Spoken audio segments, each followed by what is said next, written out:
नमः शिवाय। हर हर महादेव। ॐ त्र्यम्बकं यजामहे सुगन्धिं पुष्टिवर्धनम् उर्वारुकमिव वन्दनान् मृत्योर्मोक्षयमामृतात्। हर हर महादेव। दोस्तों, आज मैं आपके लिए लेकर आई हूँ सावन मास की कथा, महत्व एवं पूजा विधि। अगर आपको इसका पूरा फल प्राप्त करना है तो इस वीडियो के अंत तक बने रहें और पूरी वीडियो देखें। कहा जाता है बाबा बाबा सब कहे, मैया कहे न कोई। बाबा के दरबार में मैया कहे सो होय। सिंह चढ़ी दुर्गा मिली, गरुड़ चढ़े भगवान, बैल चढ़े बाबा मिले, पूर्ण होए सब काम। श्रावण मास भोलेनाथ की कृपा पाने और उन्हें प्रसन्न करने के लिए लाभदायक माना जाता है। इसे हिंदू धर्म में बेहद पवित्र महीने के रूप में देखा जाता है। सावन के शुरू होते ही कांवड़ यात्रा की शुरुआत हो जाती है। इस महीने में शिव भक्त कांवड़ यात्रा निकालते हैं, व्रत रखते हैं और शिवालयों में जाकर शिवलिंग का अभिषेक करते हैं। धार्मिक मत है कि इस महीने में भोलेनाथ की पूजा करने से सभी परेशानियां दूर हो जाती हैं और साथ ही उत्तम फलों की प्राप्ति होती है। इस महीने में भगवान शिव का जल अभिषेक जरूर करना चाहिए। ऐसा कहा जाता है कि अगर आप महादेव को प्रसन्न करना चाहते हैं तो सावन माह में रुद्राभिषेक या जल अभिषेक जरूर करें। सावन में शिवलिंग की पूजा और जल अभिषेक का महत्व शिव पुराण में बताया गया है। कहते हैं कि देवों के देव महादेव को सावन का महीना सबसे प्रिय है। अब ऐसे में आपके मन से सवाल उठ रहा होगा कि सावन भगवान शिव का प्रिय महीना क्यों है और आखिर सावन का नाम सावन कैसे पड़ा। तो आइए हम आपको विस्तार से बताते हैं। आइए दोस्तों, वीडियो की शुरुआत करते हैं। पौराणिक मान्यताओं के अनुसार सावन महीने का नाम भगवान शिव के नाम पर रखा गया है। शिव जी को सोमनाथ और जल देव भी कहा जाता है, जो कि वर्षा के देवता हैं। इस महीने में भगवान शिव की विशेष पूजा अर्चना की जाती है, इसलिए इस महीने का नाम सावन पड़ा। शिव पुराण में वर्णन है कि सावन के महीने में जो भी भक्त पूरी श्रद्धा और भक्ति के साथ शिव जी की पूजा करता है, उनके निमित्त व्रत रखता है, उनकी सभी मनोकामनाएं पूरी हो जाती है। प्रचलित पौराणिक कथा के अनुसार समुद्र मंथन के दौरान हलाहल नामक विष निकला था। समस्त सृष्टि की रक्षा करने के लिए भगवान शिव जी ने विष ग्रहण कर लिया था, जिसके कारण उनका गला नीला पड़ गया। इसलिए भगवान शिव जी को नीलकंठ भी कहा जाता है। सावन महीने में भगवान शिव के गले में विष का प्रभाव कम करने के लिए देवता ने उन पर जल अर्पित किया, जिससे हलाहल विष शांत हो गए। ऐसे कहा जाता है कि उसके बाद से ही सावन में शिव जी को जल चढ़ाने की परंपरा की शुरुआत हुई। सावन का पवित्र महीना भगवान शिव जी को समर्पित गहरी भक्ति और जीवंत उत्सव का समय है। आषाढ़ पूर्णिमा के ठीक बाद शुरू होने वाला और पूरे चंद्र तक चलने वाला यह शुभ समय कई धार्मिक गतिविधियों और महत्वपूर्ण हिंदू त्योहारों द्वारा चिन्हित है। एक पौराणिक कथा के अनुसार प्राचीन काल में एक धनी व्यक्ति था, जिसके पास सभी प्रकार की धन दौलत एवं शोहरत थी। लेकिन दुर्भाग्य यह था कि उस व्यक्ति को कोई संतान नहीं था। इस बात का दुख उसे हमेशा परेशान करता था। लेकिन वह और उनकी पत्नी दोनों शिव भक्त थे। दोनों ही भगवान शिव की आराधना में सोमवार को व्रत रखने लगे। उनकी सच्ची भक्ति को देखकर माँ पार्वती ने शिव भगवान से उन दोनों दंपति की सुनी गोद को भरने का आग्रह किया। परिणाम स्वरूप शिव जी के आशीर्वाद से उनके घर में पुत्र ने जन्म लिया। लेकिन बालक के जन्म के साथ ही एक आकाशवाणी हुई कि यह बालक अल्पायु होगा। 12 साल की आयु में इस बालक की मृत्यु हो जाएगी। इस भविष्य कथन के साथ उस व्यक्ति को पुत्र प्राप्ति की अधिक खुशी नहीं थी। उसने अपने बालक का नाम अमर रखा। जैसे जैसे अमर बड़ा हुआ, उस धनी व्यक्ति ने उसको शिक्षा के लिए काशी भेजना उचित समझा। उसने अपने साले को अमर के साथ काशी भेजने का निश्चय किया। अमर अपने मामा जी के साथ काशी की ओर चल दिए। रास्ते में उन्होंने जहाँ जहाँ विश्राम किया, वहाँ वहाँ उन्होंने ब्राह्मणों को दान दक्षिणा दी। चलते चलते वे एक नगर में पहुँच गए, जहाँ पर एक राजकुमारी के विवाह समारोह चल रहा था। उस राजकुमारी का दूल्हा एक आंख से काना था। यह बात दूल्हे के परिवार वालों ने राज परिवार से छिपा कर रखी।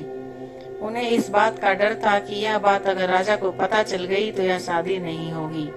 इसलिए दूल्हे के घर वालों ने अमर से झूठ मूठ का दूल्हा बनने का आग्रह किया, पर वह उनके आग्रह को मना नहीं कर सके। इस प्रकार उस राजकुमारी के साथ अमर की शादी हो गई। लेकिन वह उस राजकुमारी को धोखे में नहीं रखना चाहते थे, इसलिए उसने राजकुमारी की चुनरी में इस घटनाक्रम की पूरी सच्चाई लिख दी। राजकुमारी ने जब अमर के उस संदेश को पढ़ा तब उसने अमर को ही अपना पति माना और काशी से वापस लौटने तक उनका इंतजार करने को कहा। अमर और उसके मामा वहां से काशी की ओर चल दिए। समय का पहिया आगे बढ़ता रहा। उधर अमर हमेशा धार्मिक कार्यों में लगा रहता था। जब अमर ठीक 12 साल का हुआ तब वह शिव मंदिर में भोले बाबा को बेल पत्तियां चढ़ा रहा था। उसी समय वहां यमराज उनके प्राण लेने आए। लेकिन इससे पहले भगवान शिव ने अमर की भक्ति से प्रसन्न होकर उसे दीर्घायु का वरदान दे दिया था। परिणाम स्वरूप यमराज को खाली हाथ लौटना पड़ा। बाद में अमर काशी से शिक्षा प्राप्त करके अपनी पत्नी के साथ घर लौटा।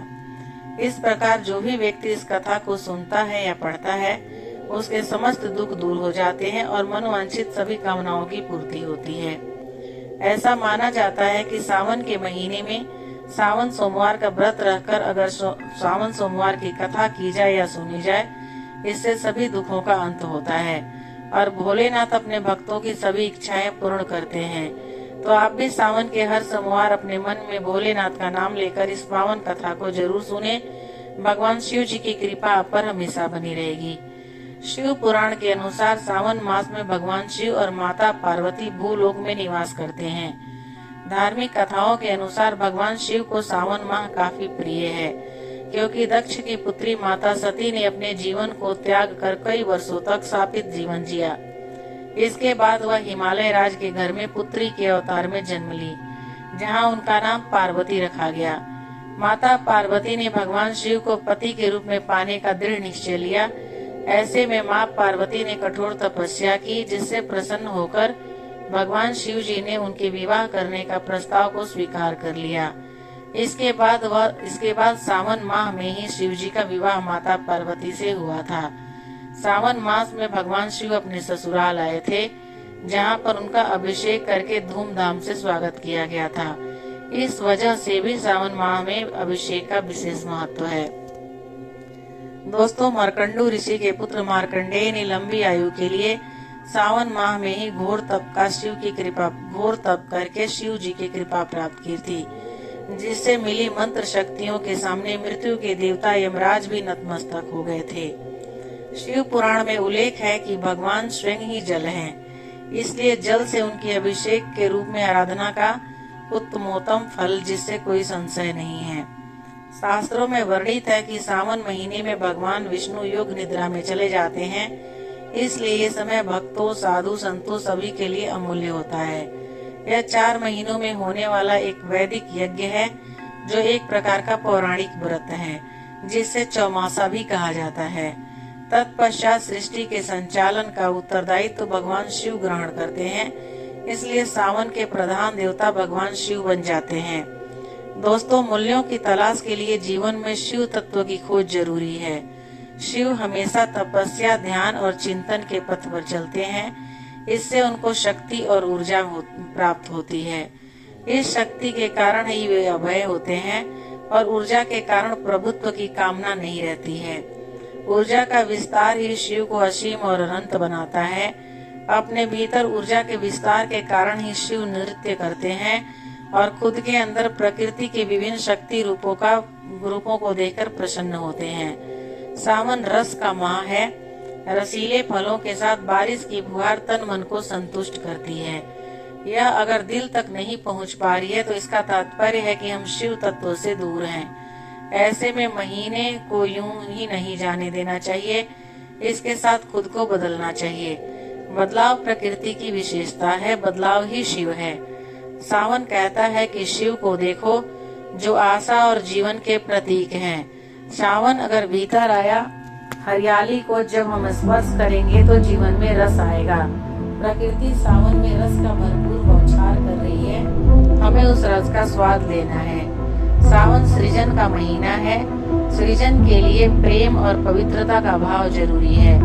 श्रावण का हर दिन व्रत और पर्व को समर्पित है। चूँकि शक्ति से ही शक्तिमान है, इस कारण शंकर जी की पूजा सावन के हर सोमवार और हर मंगलवार को गौरी व्रत का अनुष्ठान होता है। मंगलवार को होने के कारण इसे गौरी मंगला व्रत कहा जाता है। शक्ति के साथ शिव कल्याणकारी हो, इसलिए सावन पूरी तरह से शिव शक्ति को समर्पित महीना है।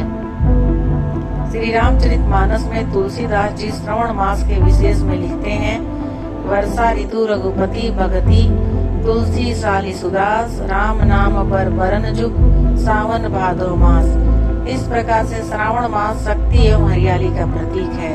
श्रावण मास में सोमवार व्रत या अन्य व्रत शुरू किया जा सकता है। इस माह में जो व्यक्ति सोमवार को बिलपत्र एवं दूध, दही, घी, शहद, गन्ने का रस इत्यादि से भोलेनाथ का अभिषेक करता है, भोलेनाथ उसकी सारी मनोकामनाएं पूर्ण करते हैं। श्रावण मास में पार्थिव लिंग पूजन का विशेष महत्व है। जिन भक्तों को पुत्र की कामना होती है वो पार्थिव लिंग पूजन करना चाहिए, शिवार्चन करें और गाय के दूध से अभिषेक करना चाहिए। इससे उनकी मनोकामनाएं पूर्ण होती हैं। जो भक्त शोक से पीड़ित है वह भगवान भोलेनाथ को गंगाजल एवं पुष्प मिश्रित जल से अभिषेक करें। सुहागिन स्त्रियां अपने पति एवं पुत्र की लंबी आयु के लिए व्रत रख सकती हैं। कुंवारी कन्याएं अच्छे पति को प्राप्त करने के लिए सोमवार व्रत करती हैं। जो भक्त जिस कामना को लेकर भोलेनाथ के दरबार में जाते हैं और श्रद्धा से पूजन पाठ करते हैं, उनकी मनोकामनाएं जरूर पूर्ण होती है। दोस्तों, उम्मीद है कि आपको हमारा ये आर्टिकल और वीडियो पसंद आया होगा। इसी तरह के अन्य आर्टिकल और वीडियो को सुनने और देखने के लिए नीचे आ रहे कमेंट सेक्शन में हमें जरूर बताएं और जुड़े रहें हमारे साथ। अगर हमारे YouTube चैनल को आपने अभी तक सब्सक्राइब नहीं किया है तो सब्सक्राइब का बटन दबा दीजिए। लेकिन अगर आपने सब्सक्राइब का बटन दबा रखा है तो दोबारा सब्सक्राइब का बटन मत दबाएं।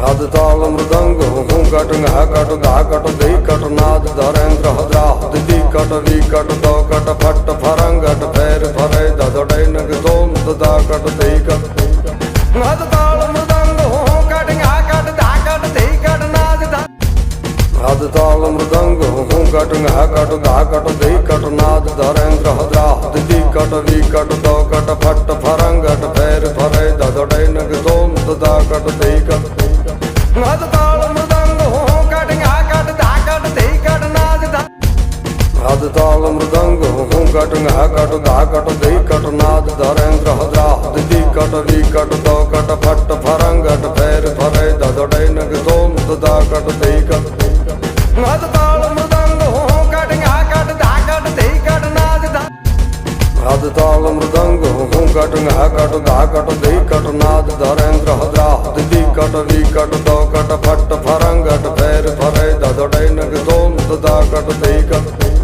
नाद ताल मृदंग हूँ कट घा कट धा कट धी कट नाद नाद ताल मृदंग हूँ कट घा कट धा कट धी कट नाद धरेन्द्र हद्रा दिदी कट वी कट दो कट फट फरंगट फेर फरे ददड़े नग दोम ददा कट धी कट नाद ताल मृदंग हूँ कट घा कट धा कट धी कट नाद नाद ताल मृदंग हूँ कट घा कट धा कट धी कट नाद धरेन्द्र हद्रा दिदी कट वी कट दो कट फट फरंगट फेर फरे ददड़े नग दोम ददा कट धी कट नाद ताल मृदंग हूँ कट घा कट धा कट धी कट नाद नाद ताल मृदंग हूँ कट घा कट धा कट धी कट नाद धरेन्द्र हद्रा दिदी कट वी कट दो कट फट फरंगट फेर फरे ददड़े नग दोम ददा कट धी कट नाद ताल मृदंग हूँ कट घा कट धा कट धी कट नाद नाद ताल मृदंग हूँ कट घा कट धा कट धी कट नाद धरेन्द्र हद्रा